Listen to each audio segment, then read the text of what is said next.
हूं पल्लवी नागपाल, जेरत प्रोफेसर, बड़ा गुरुकुल। क्या आप अपने बिजनेस को आगे बढ़ाना चाहते हैं? क्या आप फ्रेंचाइजी लेने की सोच रहे हैं या फ्रेंचाइजर के तौर पर अपनी फ्रेंचाइज देना चाहते हैं? तो फ्रेंचाइजिंग का संपूर्ण ज्ञान आपकी सारी की सारी कंफ्यूजन्स को दूर करने के लिए ही बनाया गया है। इस कोर्स में हम आपको बताएंगे कि फ्रेंचाइजिंग का मतलब क्या होता है। फ्रेंचाइजी, फ्रेंचाइजर, फ्रेंचाइज, ये सारे ना बड़े अलग अलग तरह के शब्द हैं, लेकिन सुनने में एक जैसे लगते हैं। तो इनमें अंतर क्या है, इनमें स्कोप क्या रहेगा आपके लिए और इनकी क्या क्या इंपॉर्टेंस है, ये हम आपको इस कोर्स में बड़े अच्छे से समझाने वाले हैं। इसके साथ ही हम आपको ये भी समझाएंगे कि बिजनेस और फ्रेंचाइजिंग में आखिरकार क्या अंतर होता है, फ्रेंचाइज और एजेंसी क्या होती है, एजेंट और फ्रेंचाइजी इसमें क्या डिफरेंस होता है, इसको भी कवर करेंगे।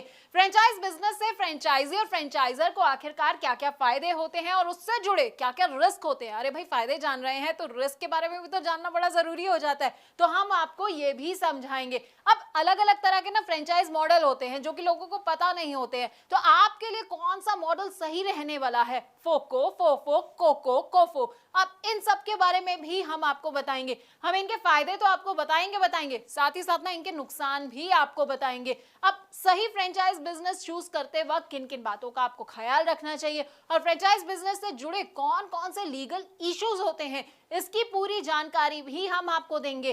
फ्रेंचाइज बिजनेस में सबसे इंपॉर्टेंट होता है फ्रेंचाइज डिस्क्लोजर डॉक्यूमेंट। अब इसके बारे में ना आपको विस्तार से अगर कहीं जानकारी मिलेगी तो वो आपको हमारे इस कोर्स के जरिए ही मिलेगी। इसमें क्या क्या आइटम्स होते हैं, कौन कौन से क्लॉजेस होते हैं, साथ ही आपको फ्रेंचाइजिंग अग्रीमेंट और उनके टाइप्स के बारे में भी हम पूरी की पूरी जानकारी देंगे।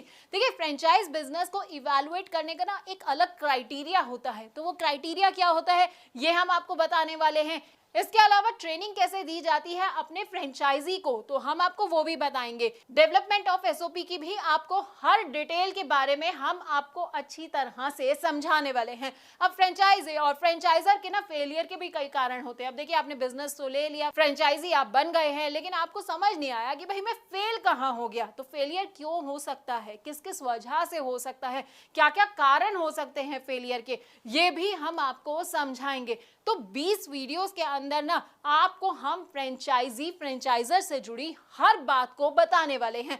अब आप ये सोच रहे होंगे कि भाई इसको करने से मेरा क्या फायदा होगा, ये सब मेरे लिए जानना क्यों जरूरी है। तो देखिए, अगर आप चाहते हैं मुनाफा कमाना और अपने बिजनेस में सक्सेस हासिल करना, तो बस आपको क्या करना है, आपको इस कोर्स को बहुत ध्यान से देखना है। इससे आप फ्रेंचाइजिंग में फेलियर से खुद को बचा पाएंगे और बहुत आगे बढ़ पाएंगे।